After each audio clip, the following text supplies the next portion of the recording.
So let me tell you, I've been working on this series, and I am just setting up my screen now. And this series, it's about your gift, your talent, and how it makes room for you. And I like to share different stories of my own and stories of others that would hopefully encourage you in using your talent and your gift, because it's what makes opportunity.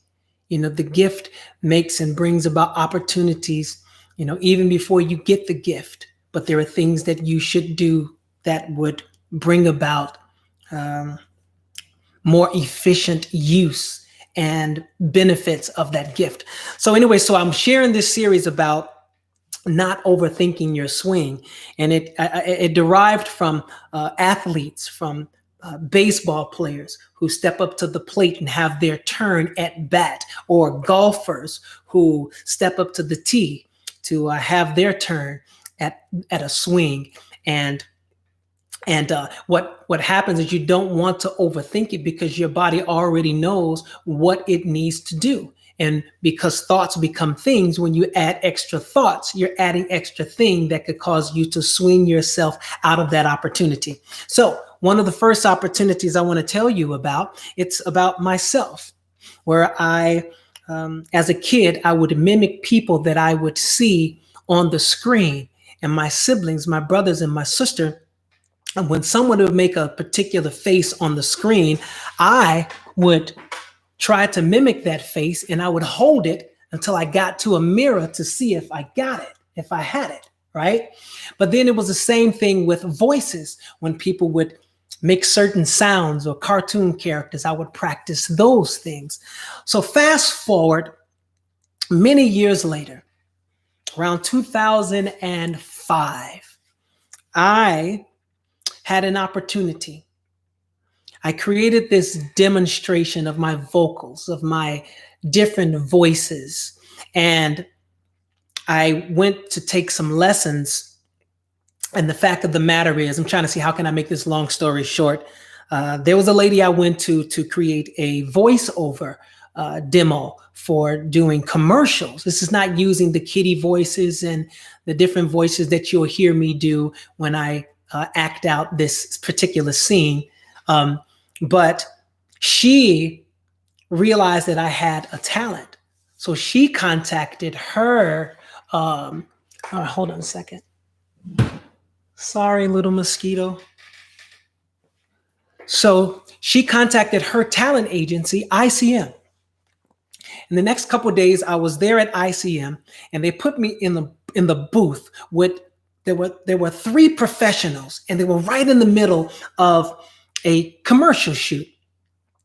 But they asked one of the people to come out, and they put me right in the middle of two professionals, and I choked. I messed up the opportunity because I wasn't prepared. So when I say that your gift makes room for you even before you know you have the gift, that's kind of what I mean. Especially when you work to practice and become better in using that gift and being that gift. So, but the gift keeps making opportunities. So what I did was I decided to take a class, and I improved. So then I have another major opportunity. To make this story short, I'm sitting at the signing table with Cunningham, Escott, and Dupini, CED, now known as CESD, one of the top talent agencies in the country. And before I signed on the line, one of them said, "You are going to make us so wealthy." And I said, "Really? And you only get 5%?" Signed on the dotted line. And I went out for many auditions, and they called me in 3 months later, and they said, "We really appreciate what you do in ministry," because I was still traveling quite a bit and ministering at churches and conferences and conventions and things like that. And they said, "But we really appreciate that, but we need you here and available for the audition so that we can all get wealthy." But me in my closed mindedness, me in my one track, only what you do for Christ will last mindedness, I gave up the opportunity and I walked out and I walked down those stairs on Santa Monica Boulevard thinking, wow, what crowns of glory I'm going to get when I get to heaven. And God is like, he doesn't get it yet. He doesn't understand. So I gave it up. A couple years later, I hit rock bottom. Didn't know how, what, when, where I was going to make it. But that's another story for another time. But the gist of this is it was because of what I didn't know that hurt me. They say ignorance is bliss. Yes, it can be, but it can also be risk. And because I was a kid born and raised in Pentecostalism, Church of God in Christ, right? As a Christian, I heard scriptures that stuck with me more than anything.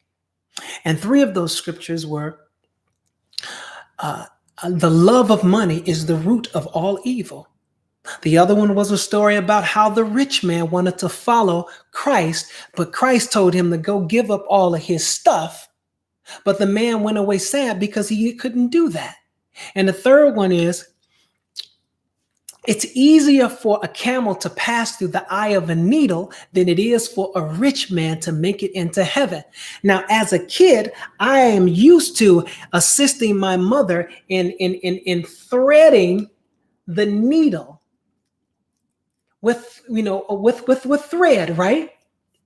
And I'm like, this is impossible. And I'm thinking about these scriptures and these stories, but it made me reject wealth.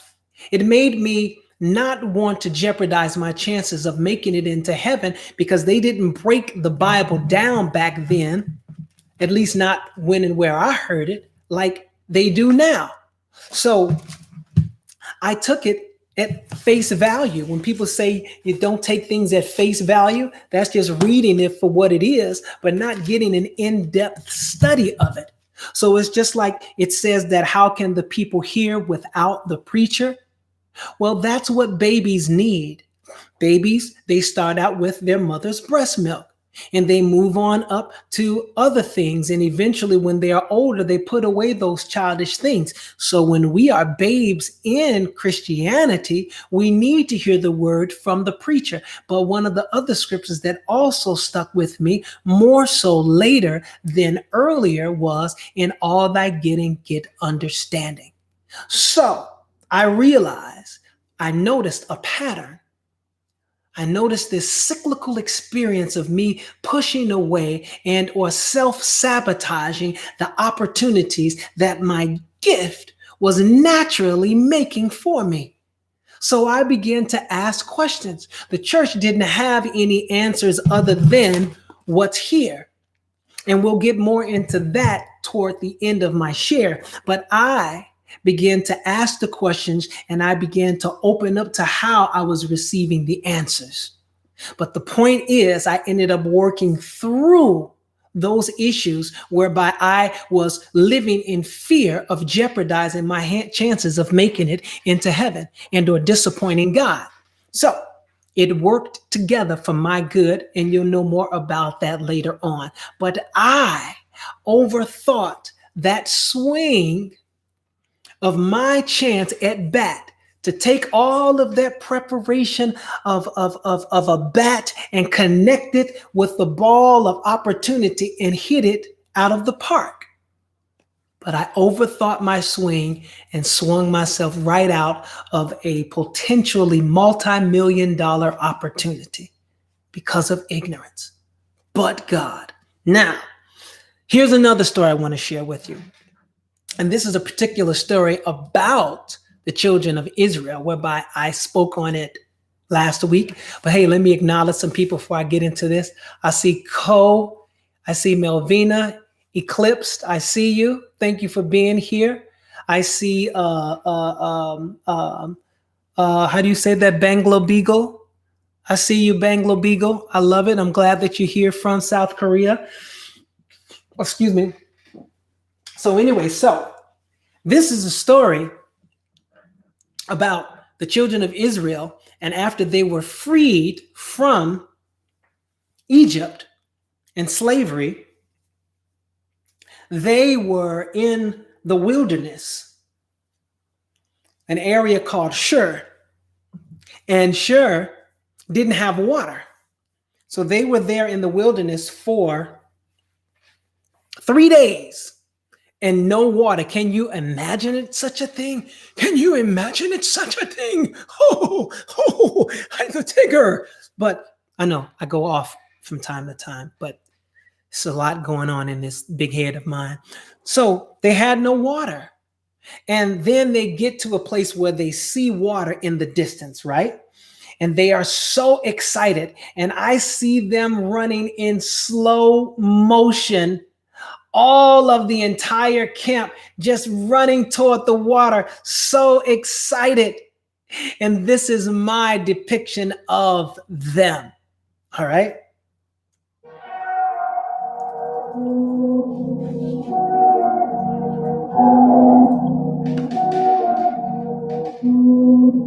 And then they fast forward to drinking and they go, what is this water? This is not good water. Come taste the water. It is not good water. What is the matter? I do not know what kind. Get the elders. Get the elders. What is the matter with the water? We don't know. It's bitter. We want better. Now look here. Now let me back up a little bit. So you can imagine how everybody was complaining, right? But here's the beauty of it. They went complaining not to God, but to Moses. And this is Moses' take right here. Moses is like, what's wrong with y'all? Why y'all complaining? Were you not delivered from the bondage and hand of the most powerful king and kingdom of the land, protecting you from danger seen and unseen by leading you through the wilderness of the Red Sea? Don't forget, Pharaoh thought he had us trapped in the city of Etham at the foot of the mountain that kept us from moving, thus being forced into the Red Sea, but walked on dry land through the same sea, whereby you got to the end, turned around to see the hand of God drown Pharaoh's army. And then we get to the wilderness, a place called Shur. Everyone's asking for water, but there is no more. Now 3 days we journey in the hot sun. When we get to the waters of Mara, you don't want none. Yes, it's a little bitter, but you say that you want better, complaining about this and that, not looking at where we at. God delivered you. It was God that brought you through, and it's God that will lead. He will guide to what's for you, but you're not trusting because you keep fussing and cussing, stressing about everything. You're gonna mess around and miss your swing. But it's okay. It's okay. We gonna be okay. It's okay. That's okay. That's okay. We gonna be okay. So then Moses goes to God, right? Turn it down. So Moses go to God. I'm looking at you guys, your comments. That's funny. So Moses goes to God and he's like, God, look here, let me holler at you for a minute. You know, first of all, is it going to be like this the whole journey? Because I mean, I know you won't put any more on me than I can bear, but God, these people, man, I mean, they just complain and complain, and they don't seem to be interested in understanding, learning, or growing. But anyway, they're complaining about the water. It's not like the water is a vaccine or something like that.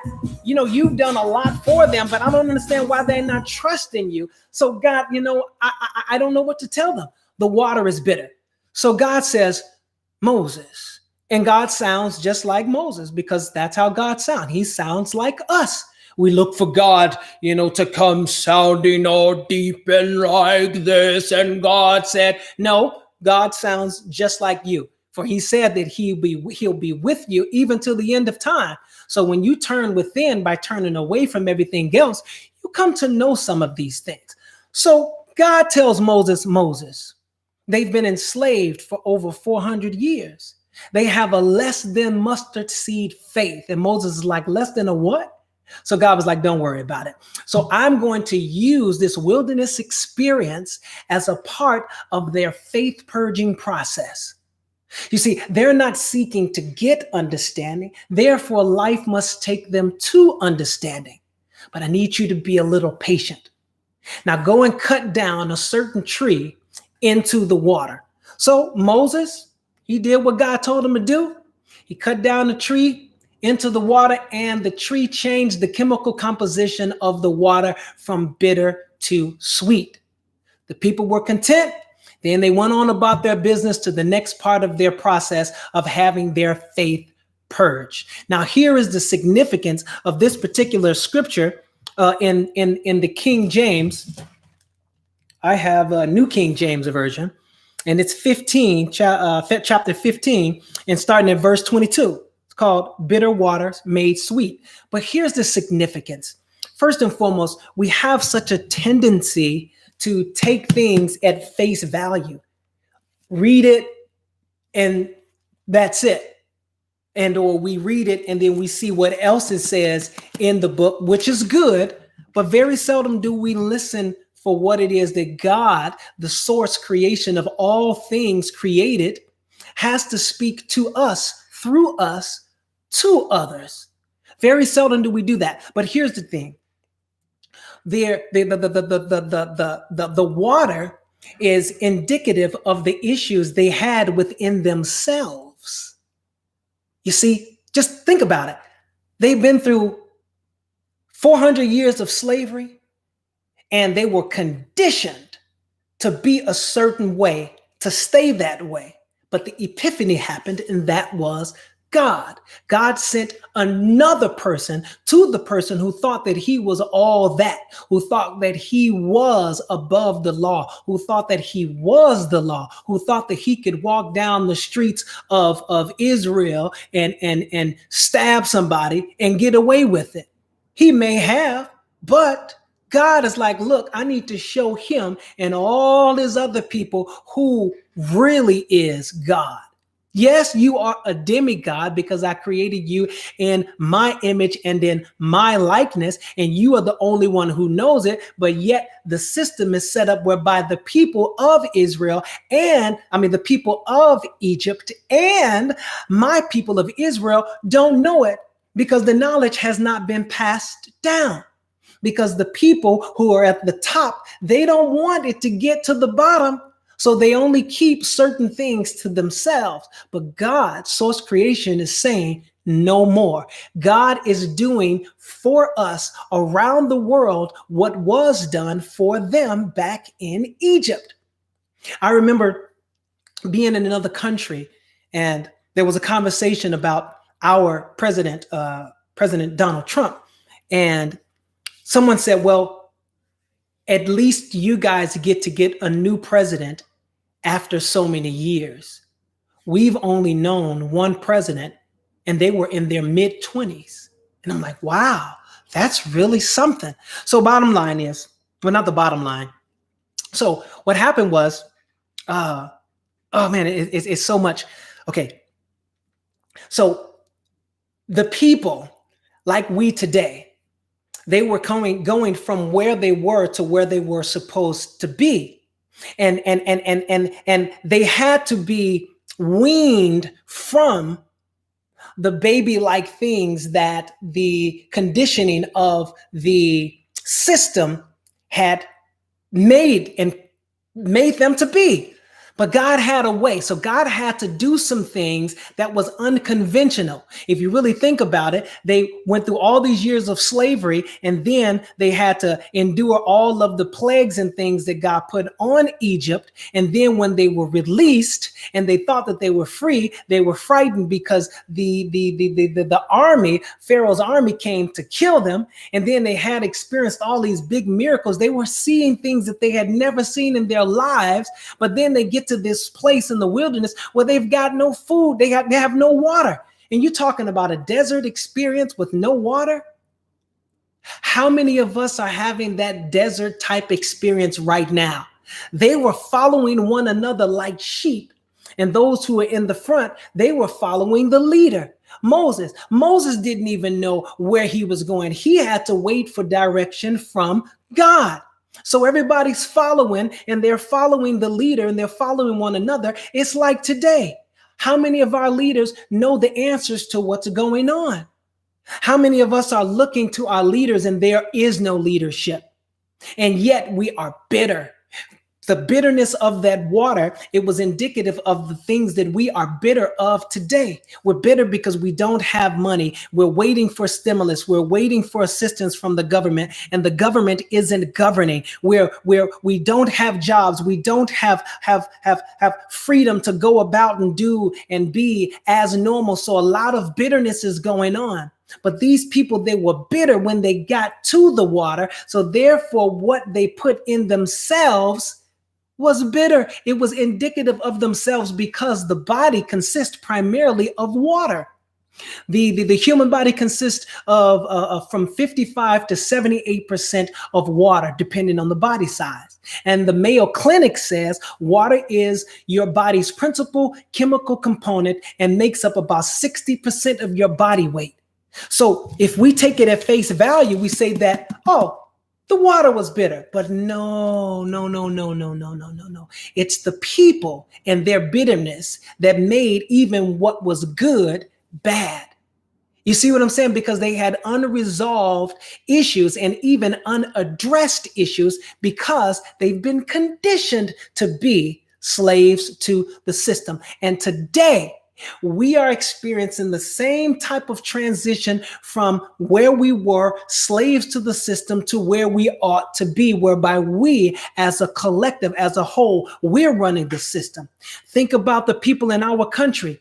It's such divided down the middle for people who want things to progress and move forward, and half the country wants to keep things as they've always been. But it is inevitable. Ooh, think about the similarities of the movies like The Matrix. What? They wanted to keep things like they were. You get what I'm saying? And Mr. Smith, he became out of control. That white supremacy, and they wanted to kill everybody and take over everything. And then you think about the recent movie Wonder Woman. You know, some people hated it, some people loved it, but that was all about the man becoming greedy, getting what he wanted at the expense of everybody else. And if everybody got their wish, can you imagine how this world would be? I can't imagine it would be such a great place, because there's somebody that has to feel someone else's wish. So we have to trust through it all. So we're experiencing the similar things that they experienced because everything is cyclical. Everything goes in a circle. You've heard me say it before. The planet is in rotation. The planets are in rotation. Think about the seconds and the minutes and the hours and the days and the weeks, the months, the years, the same holidays in the same cycle of a year comes around. Everything is cyclical, and we are actually experiencing that cycle whereby history is trying to repeat itself. But just like in the Matrix, it's inevitable. Just like here with the children of Israel, it's inevitable. So I want to encourage you, because that bitterness, it doesn't just go away, right? So here's the thing. So the water representing our own issues. So what God tells Moses to do is to cut down a particular type of tree. Different biblical translations and versions of the Bible, they have different meanings, like the tree, or they say a plank of wood, or they say a branch or a log of wood from a particular tree. It changed the composition. The tree is indicative of the tree of life. And in Proverbs 11:30, it says that the fruit of the righteous is a tree of life. Righteous, it's the quality of being morally right or justifiable or good and truth. So this is what it means. So it's like to take the tree and to put it into the water. The deeper meaning of that is to take the truth of the tree of life of God in Christ and put that within you. You know what I'm saying? So you can't overthink your swing of an opportunity to change by thinking that God is going to do it for you. No. Faith without works is dead. So the thing about it is, if you are out of shape, if you're sickly, what is the understanding that you can get about your sickness that would bring about a change and turn your bitterness into sweetness? What are the people who have caused you bitterness as a result of what they did or what you all experienced together? Well, they've moved on with their lives or they're dead in their graves, but you're still dealing with the bitterness. What are the issues with the places that cause you to feel bitter as to where you are in life? You get what I'm saying? So we all experience some of that in our lives throughout our lives. But the thing about it is, there are things that you can do that will assist you in being a better you, being, having, going where you truly desire. But you got to put in the work. I personally had my issues with and around wealth and prosperity, but it wasn't until I read the Bible. I believe it. I trust in it. And there's a lot of good precepts and principles and allegories and proverbs and testimonies and stuff like that whereby we can learn from. But God didn't start, nor did God stop speaking within the covers of this book of many books. No. God is still speaking today, just like we learn from people's autobiographies, and or people in the future will learn from our experiences in the present. So God is still speaking. I know I've heard the voice of God on 3 different occasions, and it was remarkable. That's how and why I know he's real. She's real. It's real in me. So bottom line is, you have to put the work in. Faith without works is dead. What was I saying? Oh, so when I knew that I had this issue around wealth, so I began to get understanding. I began to reread the Bible and listen for what it was that God was saying to me. That's how I got the interpretation of this particular scripture. Now I said, well, God, I need some help in understanding this thing around finances. So I went to the Landmark Forum. I took a class at the University of Santa Monica, a school of spiritual psychology. I went to attend Agape. I wanted to hear more of what the Spirit was saying other than here. And God gave me deliverance, where I am now open and ready to receive the blessings of the Lord. So you got to put the work in. If you know you're sick, look into why and what's contributing to the sickness, so that you can know what to do and what not to do and bring about a change. So, but here's the deal. But listen, faith without works is dead. But when one does the work and takes a little bit of the tree of life and cast it upon the waters of yourself, you and make it applicable within you, you can and will turn the bitterness of your life into the sweetness of life, whereby others will taste and see that source creation is good and it is working in you, through you, as you. Long way home, but it was a good journey because we learned from it. And that's life. We go through to get to. God had to allow the children of Israel to go through the wilderness to take them little by little from glory to glory, so that they would know God in them, through them, as a result of them knowing themselves. And we'll share more about their experiences, especially when they got to the end, whereby they got to the border of the promised land and things happened. And those things that happened then are the very same things that are happening right now. So I hope that this encouraged you. If it has encouraged you in any way, shape, form, or fashion, I thank you for being here. And I do. And you want to be a blessing? By all means, please. Yes, I welcome the blessings. Let me share this with you right now. So I am going to continue to share these with you guys, and hopefully it will encourage you. And I will sing songs from now and from time to time. It's just a part of it. I will sing songs that will be conducive with what it is that the overall share is. And I am going to add some things here and there, like you guys see me acting out the different scenes and things like that, and adding music and software that's going to help me to convey it more often. And I just want to share what it is that I have with you in hopes of it assisting you in and on your journey to your awakened, authentic, God divine self. Because God, the Bible, and other spiritual texts talk about how God is with us. It is within us, and it will always be with us, even till the end of time. So, more to come. I am Jesse Campbell, and I hope that this has blessed you in some way, shape, form, or fashion.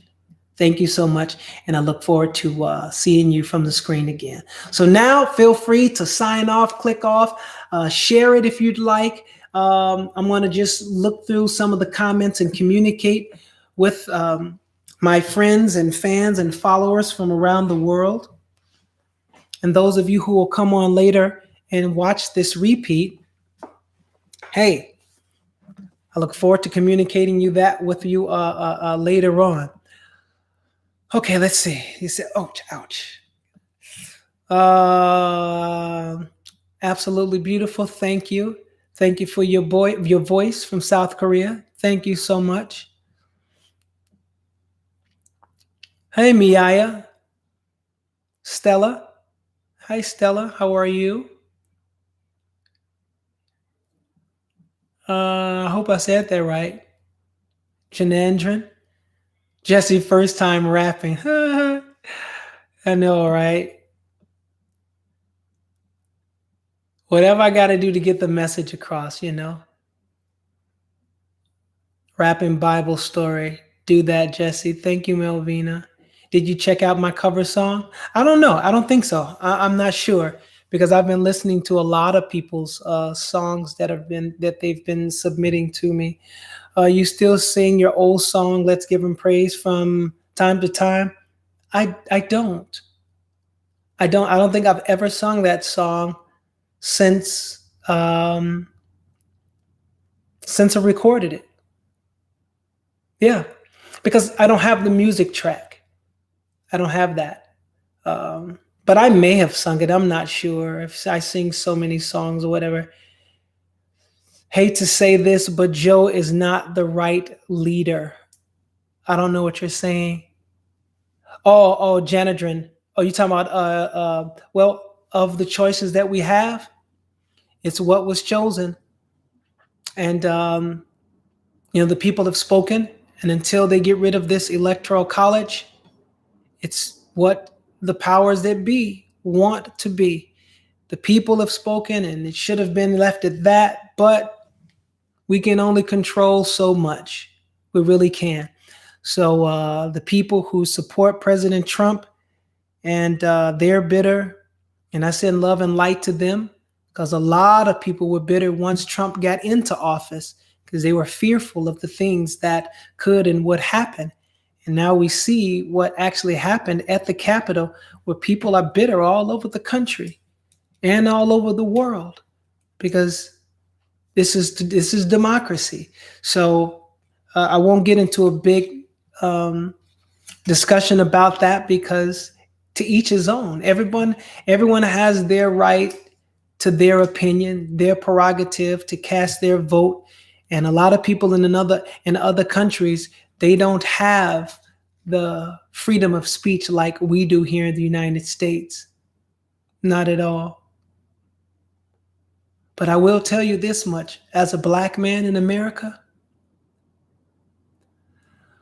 hopefully once a lot of this hatred and this evil dies down, I hope to feel a lot safer.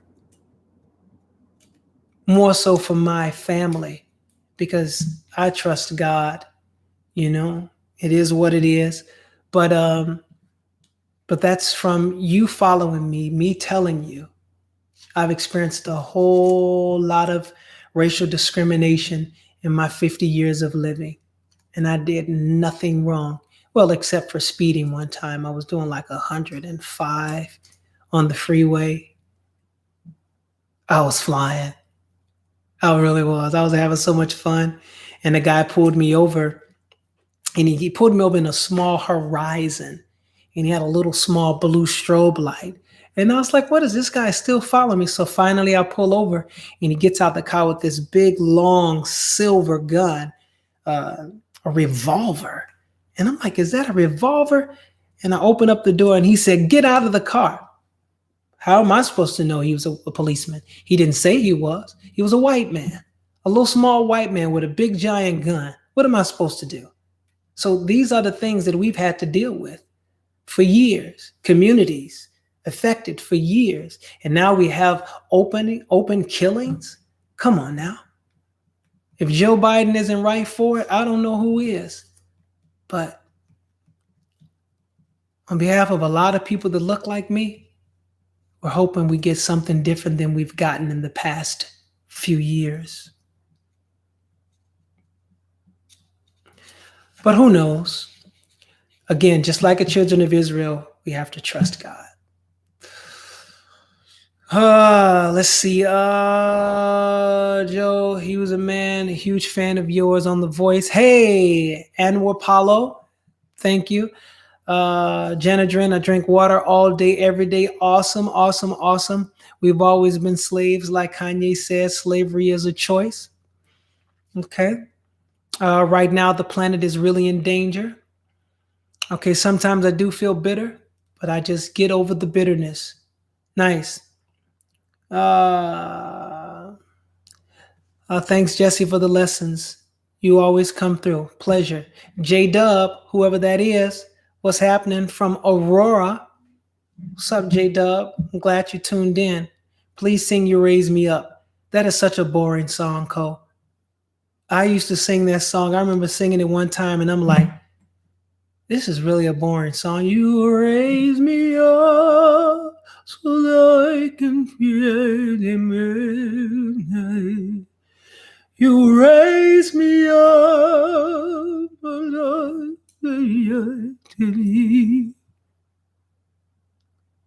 so no, I probably won't sing that. Sorry, buddy. Recommend another one. We'll see. I just like different things, you know. I like to switch it up, you know. But I've been at this social media thing the entire day. I haven't eaten anything. So I'm going to let you guys go. But please know that I really do appreciate you all being here with me. Share it if you'd like. You can sing anything and make it. Thank you. Oh, Cole, I hope I didn't hurt your feelings about your little song. I hope I didn't. All right, what is 105? What do you mean about 105, Melvina? Woo! I am tired in my way. I was thinking about singing another song for you guys. I had a couple songs up here. Let me see what's. And I'm going to edit this video so I can post this one up on Instagram. Oh, Supermarket Flowers. No, I don't want to sing that song. Because I was thinking about my dad earlier. I told them on Facebook that as I got up and had me some coffee as I was making it, I said, hey, Siri, call Dad. Oh, Dad is gone. Which one? Anthony, George, or Dad? But for those of you who don't know, my dad made his transition a little more than a month ago. She means how fast you were going. LOL, J-Dub. 105, is that what you mean, Melvina? 105, but God, that was funny, J-Dub, if that's not what she meant. Oh man, I missed all of football. Hey guys, I love you. I appreciate you. Thank you so much for being here with me. Thank you, Cole, Melvina. I so appreciate you guys. You are such the best supporters ever. Pastor Jesse Campbell was a blessing to the body of Christ. General gone home. Oh yeah, my dad, Pastor, yeah, Willie James Campbell. Yeah, he was. He was. But I'm good. I went on and lived in that moment, cried for about a good 10 minutes, and heard my dad saying, get up, aim high, strike fire, and get it done. You know? So I don't know. I still don't know what you meant, Melvin. I tried to hold on to see what you were talking about. But I'm gonna sign off now. I love you all. Thank you for sharing. Thank you for being here. Love and light. Peace.